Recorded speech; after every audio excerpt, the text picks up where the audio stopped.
for farmers is nitrogen fertilizer. And today we're going to be talking about that. What's going on in the nitrogen market? What's going on with farmers being able to control some of their destiny in the nitrogen market? I'm Rob Saik. I'm your host, and welcome to this version of the AGvisor podcast. AGvisorPRO is an app you can pull on your phone, and it connects farmers and ranchers to experts and companies like Genesis Fertilizer, that's a partner of ours on AGvisorPRO. Today we have two guests with us. David Pupo is a fertilizer analyst. He's got an MBA, and he does a lot of work in the insight side, the global supply demand side of the fertilizer business. And so we're really excited to have David with us. He's kind of the star of the show. Terry Drabiuk's been on our AGvisor podcast before. Terry has managed over 300 global projects in more than 20 countries.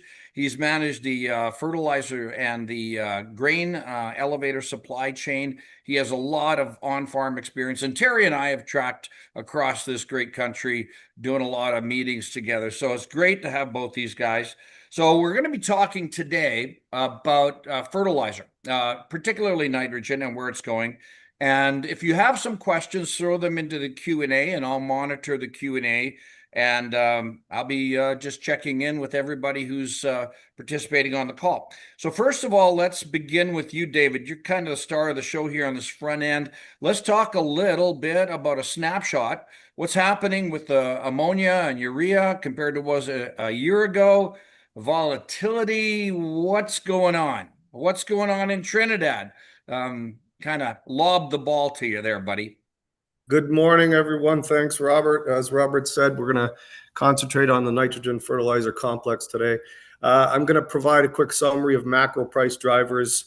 I always concentrate on macros first, obviously, then some color regionally, and try to provide a little bit of an outlook and not get too stuck giving you precise guidance, obviously.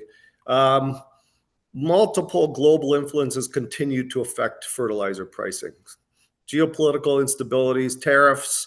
We're going to talk about CBAM, which is essentially a tariff in Europe. Export limitations. China just surprised us in October, this October. Supply chain interruptions, which are essentially a rerouting of the industry globally every time somebody decides to shut down supply or demand starts to increase and you can't find your fertilizer. And fluctuations in energy markets, which I'm sure Terry is also going to touch on with regards to Western Canada. Natural gas is the main input into nitrogen fertilizers.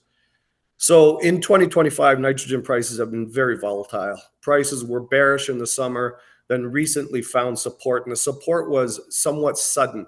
So we had quite a bearish call. And thankfully, we were correct, telling Western Canadian farmers, just leave it alone for now. You don't need to start storing it yet. But that's changed.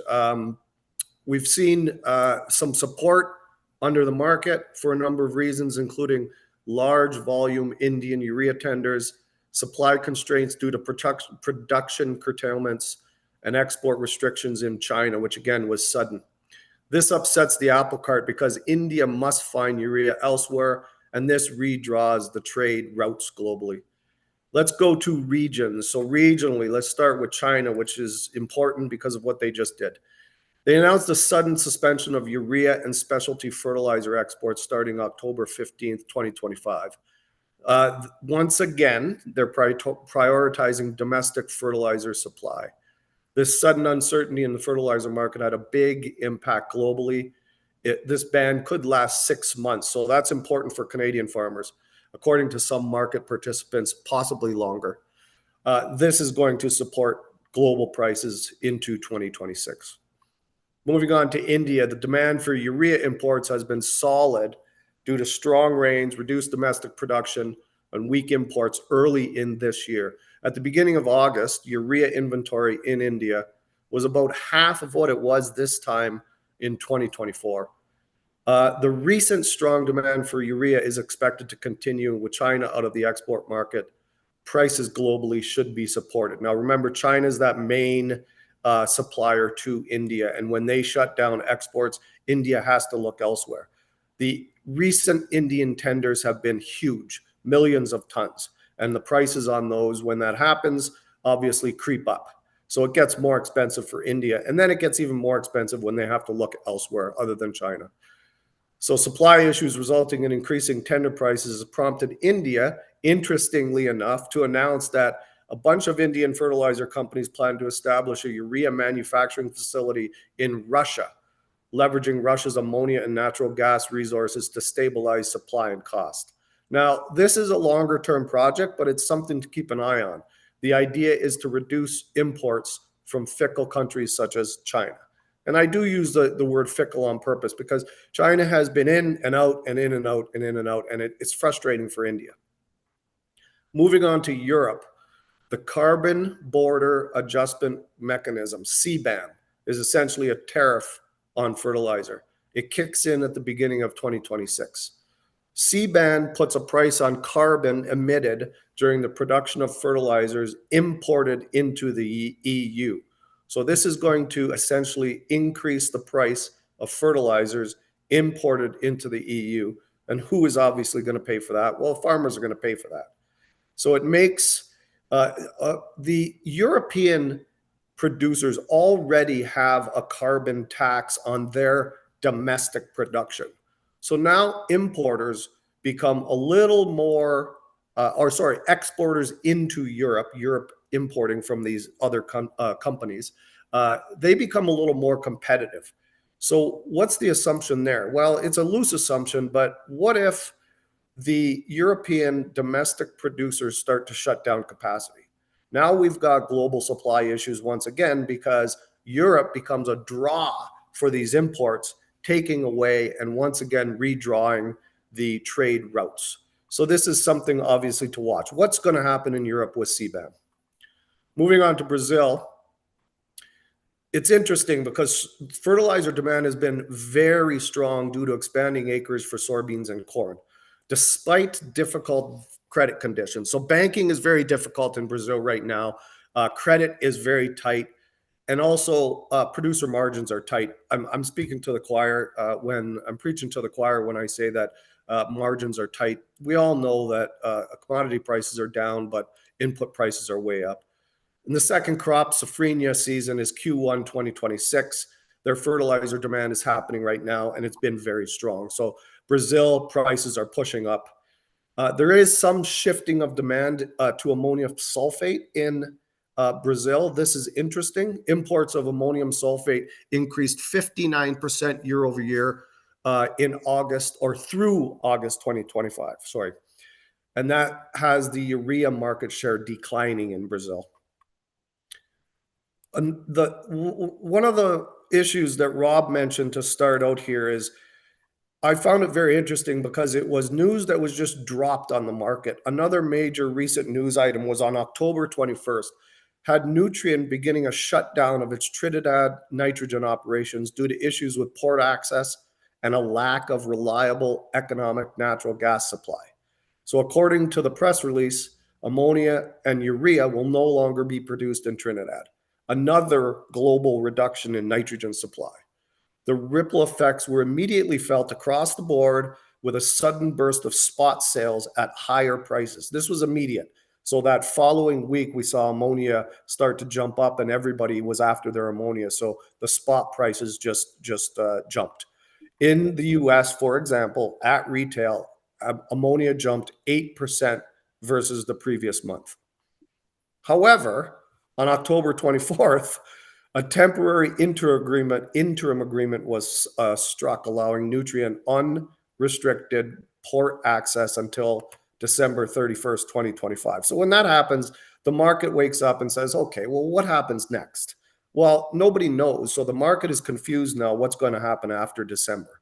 Is Nutrien shutting down all Trinidad operations? Nobody knows. So the market's waffling now, wondering what's going to happen because that's not that far off.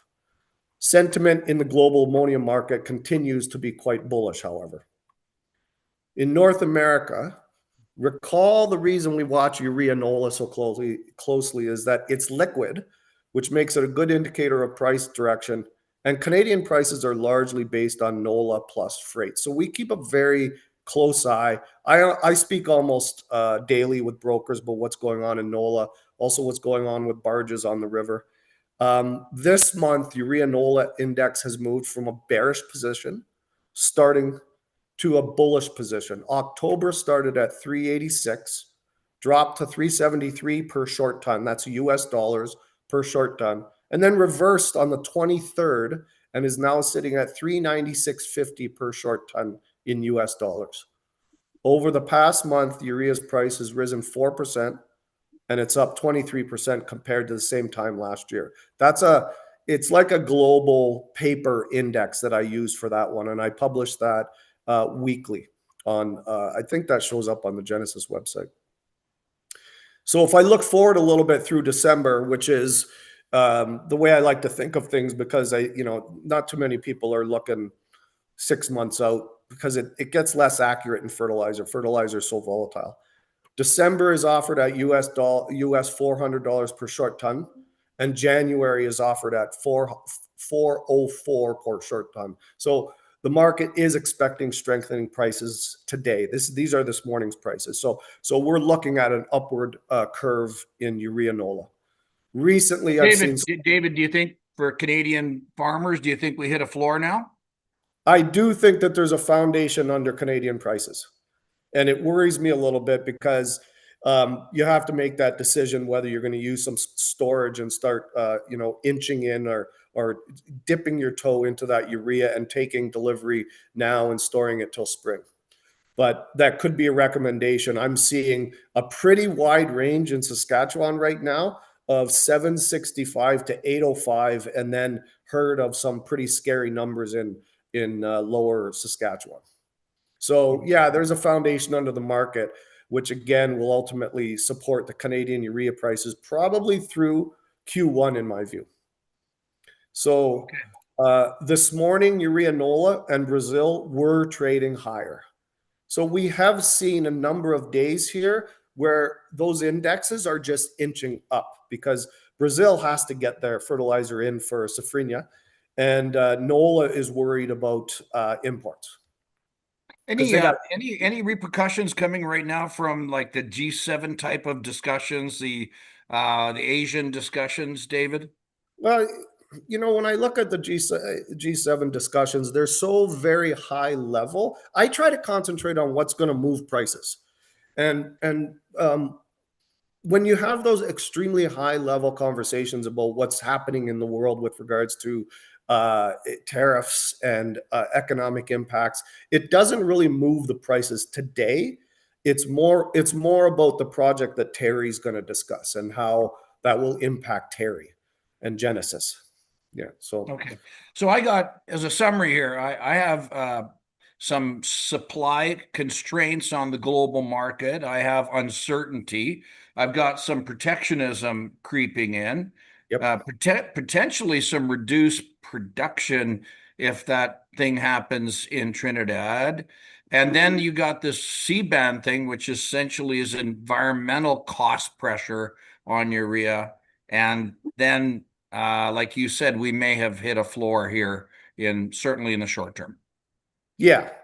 I don't want to end off on a negative note, but my whole talk today was it was negative talk, which creates a bullish foundation under nitrogen prices, in my view. So you got to think of how do you, as a producer, look at this urea or this nitrogen complex, and I would say that the whole world puts this bullish tone into prices. Right. Normally we would see these prices either weakening or going sideways at this time of year, but we're seeing these prices inch up probably every day lately, at least this week. Well, I think this will be an interesting topic of discussion next week at AgriTrade. Genesis Fertilizer is a partner with AGvisorPRO, one of many industry partners, and we're hosting an event on Thursday night. So if you guys want to connect directly with Terry. We're going to be having a VIP event, the unofficial AgriTrade party in Red Deer. Download AGvisorPRO. We'll keep you posted, and join the Genesis community on AGvisorPRO. Terry, let's shift over to the domestic side. A lot of news coming from the Genesis Fertilizer project. CEO Derek Penner has got a lot of thrusts that he's making right now, a lot of moves that he's making. Bring us up to speed. You've got an announcement with the Dunvor deal that I think is important for folks to hear. So kind of bring us up. Welcome, Terry. Kind of bring us up to speed on what's going on with the Genesis Fertilizer project. Okay, thanks, Rob. For those who don't know, we did change our chief executive officer back in July.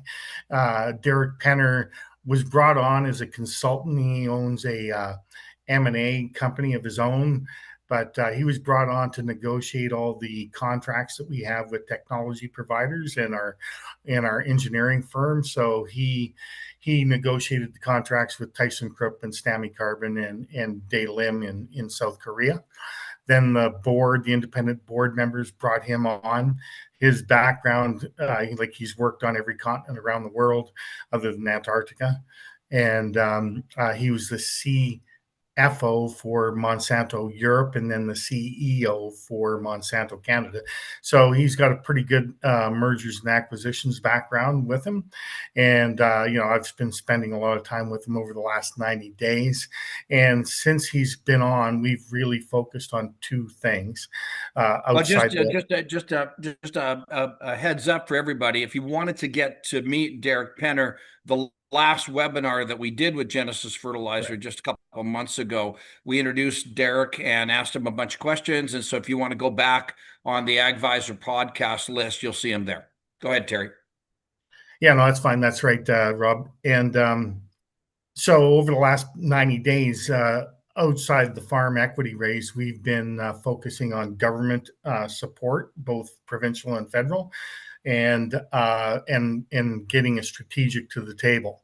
And we know those two coupled together would really spark this project. And on Wednesday, Derek, myself, and Kathy Jordison, one of our independent board members, had a really good meeting with 3 provincial ministers in Saskatchewan. It was one of the better meetings that we've had in terms of kind of a push up, pull down with the federal programs that are going on right now, like the Canada Growth Fund, the Canada Infrastructure Bank, and there's a litany of ones that have come in place, and so it's been positive. Now, we did sign an agreement with a company called Gunvor, and that was announced during harvest. So I'm not sure how many farmers or producers heard that. But it was Gunvor is a Swiss trading house. They trade $175 billion of commodities on an annual basis. They've got a $40 billion balance sheet.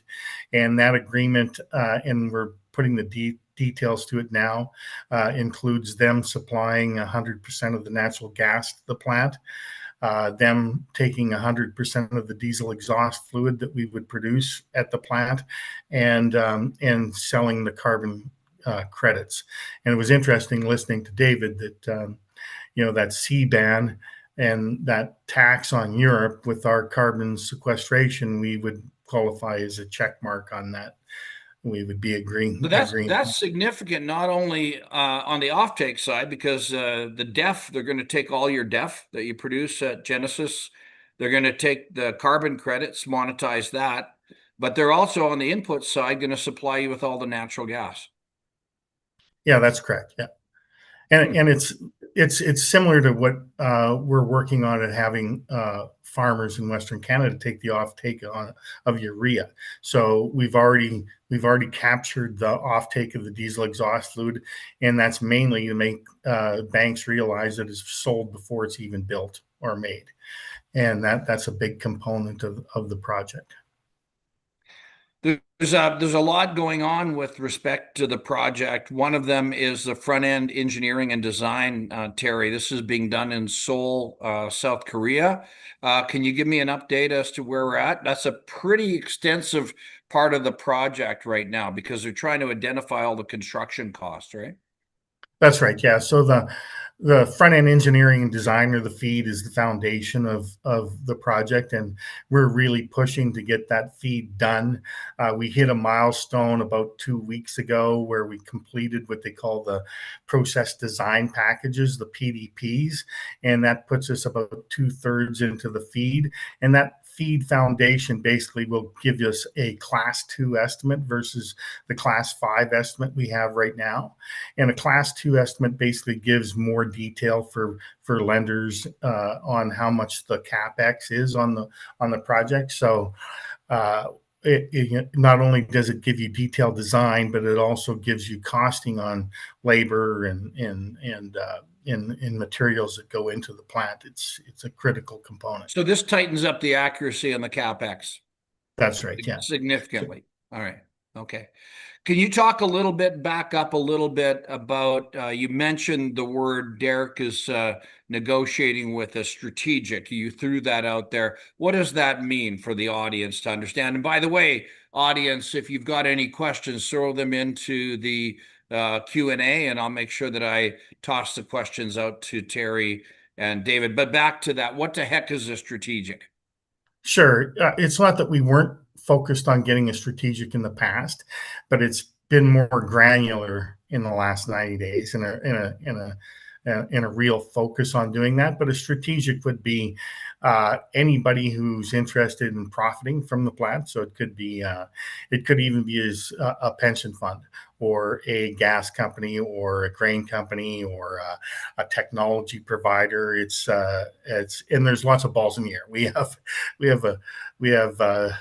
some deadlines that we have to meet in the next little while.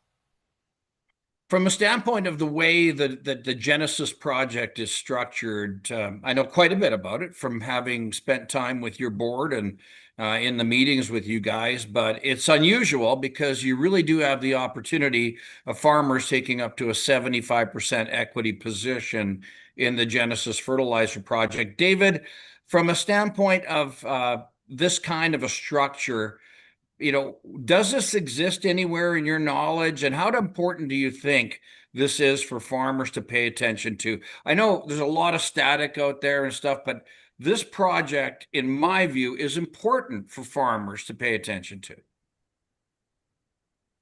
So the way I met Terry goes way back when I was at Macquarie Bank in New York City. And we were looking at the time at Macquarie, financing a urea facility. And I looked at 49 projects, and this one came out near the top. And the reason it came out near the top is because what's most important in a project like this that is project financed or not project financed is the offtake agreement. Okay. So it's number one, that offtake agreement with the farmers is extremely important. And no, at the time and today, I haven't seen a project like this. There might be small facilities that are producing that are owned by a co-op, which means it essentially has an offtake agreement. But I've never seen a facility like this that has these farmer executed offtake agreement for volume. So it's almost like the solar business, where that solar business is supported by that underlying consumer. So yeah, it's attractive. That's what drew me to Saskatoon, honestly. Yeah. Long time ago. With AgriTrade coming up next week, you guys, we have an opportunity to have the farmers interacting with Genesis. Again, we're going to be collaborating with them on a VIP event on Thursday night. But, from an agronomy standpoint, I've been an agronomist my whole life, and I have just watched the yields increase in Western Canada. Many farmers, not everybody, there's been a lot of areas that have been hit with drought and stuff, but there have been lots of documentation this year of farmers hitting absolutely record yields on their farms. And so the demand for nitrogen has no place to go but up in Western Canada. And yet we have some of the cheapest natural gas in Western Canada, and we pay some of the highest priced for fertilizer in the world. Surely, Terry, there's some margin in there that maybe the farmers as shareholders should enjoy. You want to comment on that? Well, listening to David, and there's a lot of signals in his message. And anybody who has seen our presentation in the past know that Western Canadians in general price their natural gas off of AECO out of Calgary, Alberta, where Eastern Canada, the United States, price their natural gas out of Henry Hub. And all those signals that David talked about in terms of the potential of Nutrien going down, or India starving and putting out huge tenders for fertilizer. We have an antiquated system in Western Canada, with Yara Belle Plaine being the newest plant in Canada, and those plants pricing their gas off of AECO allows them to sell at the highest price based off of NOLA and manufacture at the lowest cost. So yeah, it's a very robust business model, and you listen to Derek Penner, and he's done M&A all over the world, and he's never seen anything like the opportunity that we have with this plant. Well, whether it's been, MNP has had a look at your numbers, projections on the Genesis side, and the general industry talks about farmers having off-farm investments. Well, I don't know about an off-farm investment that would be more important to the farm than owning a chunk of their own nitrogen production, especially with farmers that are looking at legacy, second, third generation, how to write colonies, etc. I think it'd be really important. A question just came in. What's your thoughts on exports if domestic offtake is less than overall production? So I guess the question would be, if we didn't, and I think I just answered the question, I think the pull domestically on Genesis would be very substantial, but is there any potential for export if the domestic offtake is less than projected, Terry? Well, there is. North America is short 6 million metric tons, and Josh Linville from StoneX says that we're going to be short 800,000 tons by 2028. 8 million. So, 800,000 in Canada. Oh, in Canada. Okay. In Canada, yeah. All right. So our plant is just barely going to cover the shortfall by the time it gets up and running. So yes, there's a potential for export. We did sign an agreement with Arctic Gateway, which owns the Port of Churchill, and we believe, and it sounds like it's happening, that the federal government is putting some resources to get that port in better shape. The rail lines, I'm told, is completely done, but that our agreement with them was to bring in phosphate out of Morocco, or potentially bring phosphate out of Morocco, but that would be a good port to get it out of Canada. But every plant that's close to the border in Western Canada sells into the United States now. They sell in US dollars and US short tons. So there is an opportunity to push it across the border. Okay. If I'm a farmer investing, let's talk about the risk profile now. My understanding is that if a farmer is going to invest, there's 15% that they need to put down now. And that money goes into your pocket, Terry? No, it goes into a place called Access Capital, correct? So this is all governed by some heavy legal type of arrangements. Can you talk about that? And then talk about the next 85%, when it would go in like the first 15% really is to get the project up and running, front end engineering and design and stuff. Then when you're shovel ready, that's when the other 85% has to come in, correct? That's right. Yeah. So everybody that is out on the farm soliciting funds for this project are exempt market dealing representatives. So they're licensed and registered with securities in the provinces that they're doing so. And they're all working for a company called Access Capital, who's an exempt market dealer. The owner of Access Capital actually sits on the National Securities Board. So they're very regulated.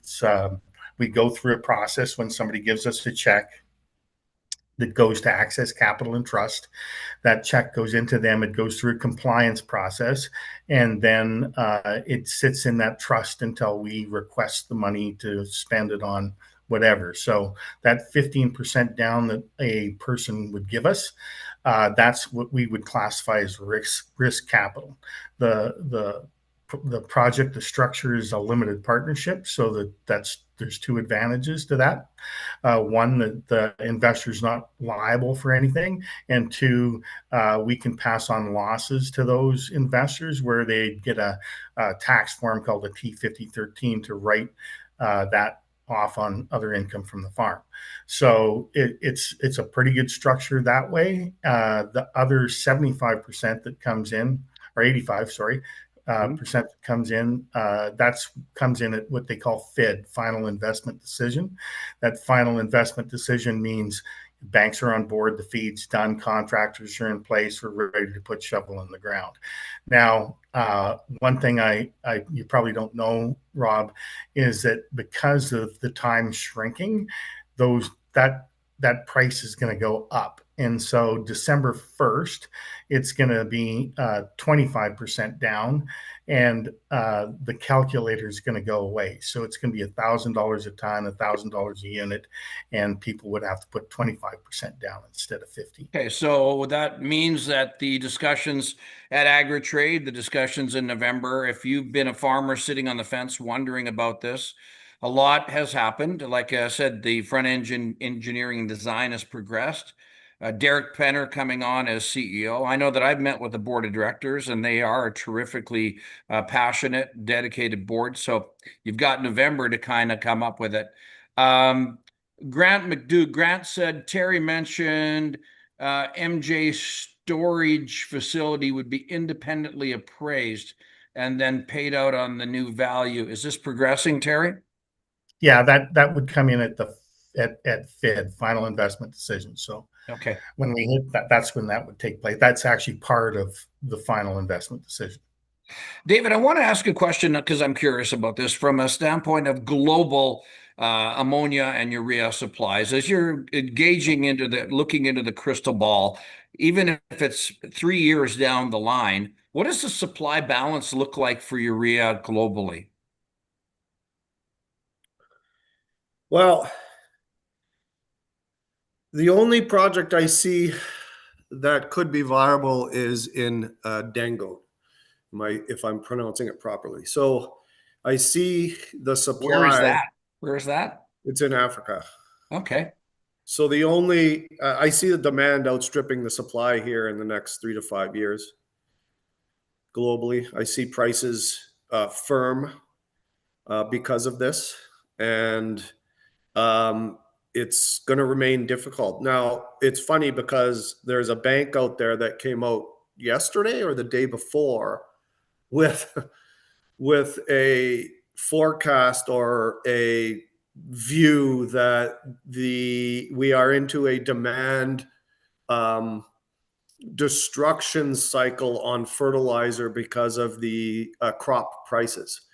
I don't necessarily agree with that because I can lean on guys like you and Terry who understand ground farming much better than I do to say, well, you just can't stop using nitrogen.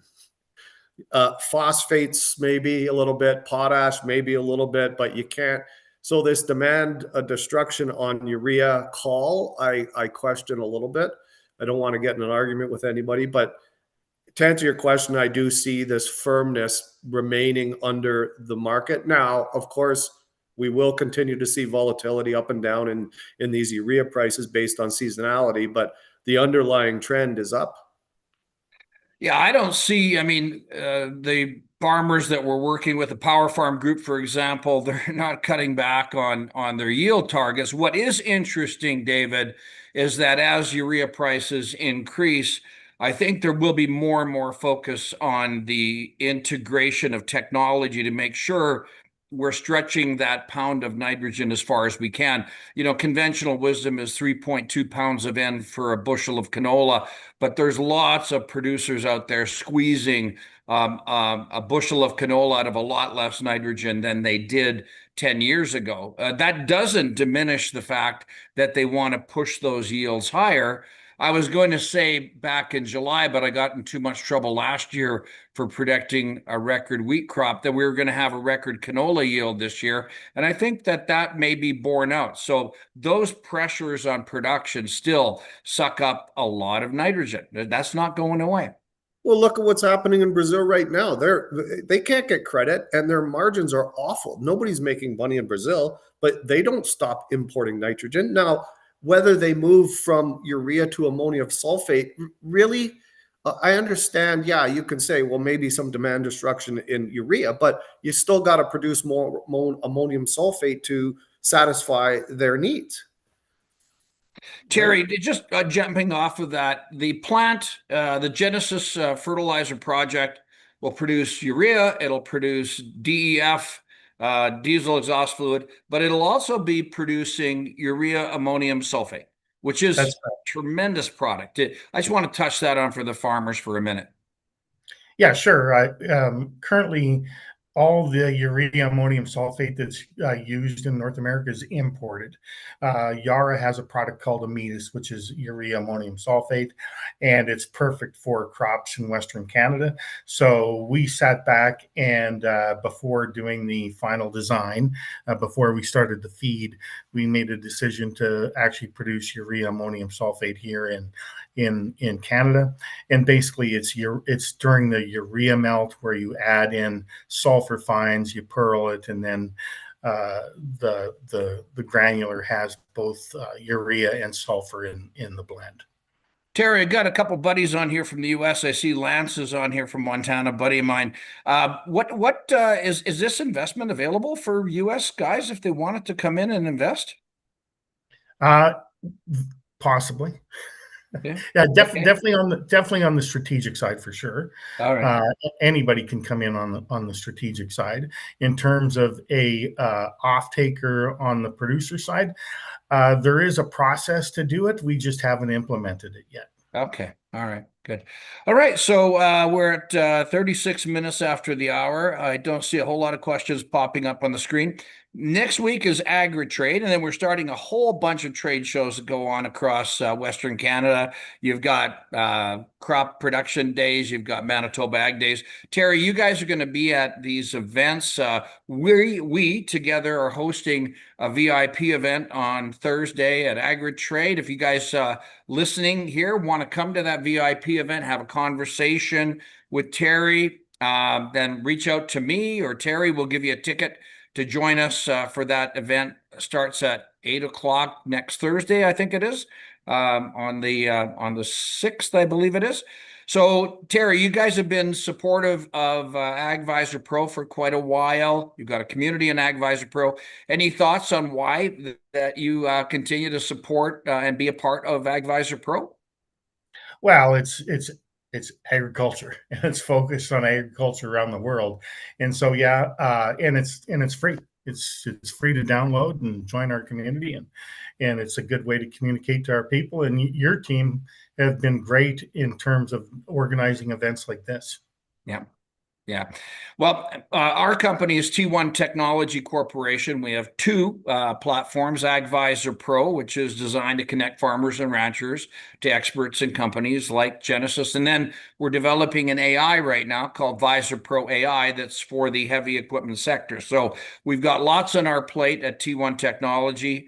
I think I want to thank Terry. Thank you for an update. Really enjoyed having Derek Penner, your new CEO, on the platform. And David, we're going to have to do this again because the market is always interesting. And my takeaway is if farmers can lock up urea for that mid 700 level, they should probably do so. Yeah, I mean, at Macquarie, I built a fertilizer trading business, so you have to manage your risk. I would take a look at how you feel about inching in now, but I would never recommend somebody go out and buy all their needs now because you never know what could happen between now and March. All right. Yeah, just so you know, Rob, obviously, I spend a lot of time on farm, and I was on a farm yesterday, and the guy locked in his urea, and he just did it yesterday at 795, and this in southeast Saskatchewan, and I've heard higher than that. So I told him he did okay. Yeah.